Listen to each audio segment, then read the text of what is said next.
வாய்ப்பே இல்லை, திமுகவனா சேரலாம், நாங்கள் சேர மாட்டேன்னு ஒன்று. டெல்லிக்கு போய் பார்த்தார் எடப்பாடி.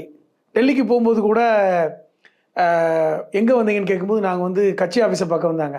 3 காரு மாறி 3 தெரு தள்ளி சந்து பொந்தெல்லாம் சுற்றி போனார். போயிட்டு வந்தும் அமித்ஷா அவர்களை பார்த்தேன், தமிழக நலன் சார்ந்து தான் பார்த்தோம், கூட்டணி பற்றி பேசுகிறதுக்கு 1 வருஷம் இருக்குது சொன்னு. அதை சொல்லி ஈரங்காயில் சென்னையில் அமித்ஷா பக்கத்தில் உட்காந்து கூட்டணின்னு அறிவிப்பது யார்? இபிஎஸ் இல்லை, அமித்ஷா. அப்போ எந்த அளவுக்கு அவருக்கு பயமுறுத்தப்பட்டிருக்கிறார், ஒரு நெருக்கடி கொடுக்கப்பட்டிருக்கிறார் என்பதெல்லாம் பார்க்குறோம்.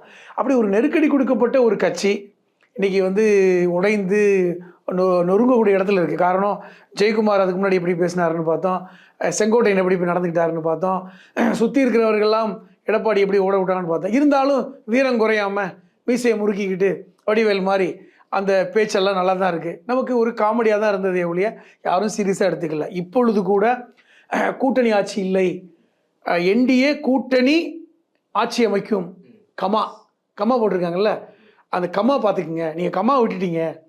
அதாவது என்டிஏ, அதாவது பாஜக அதிமுக கூட்டணி ஆட்சி அமைக்கும், நீங்கள் ஏன் கூட்டணி ஆட்சின்னு சேர்த்து பேசுகிறீங்கன்னு கேட்குறாரு.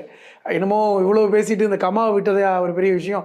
என்ன சொல்ல வரேன்னா, அந்த அளவிற்கு இன்றைக்கி வந்து எடப்பாடிக்கு வந்து எந்த அதிகாரமும் இல்லை.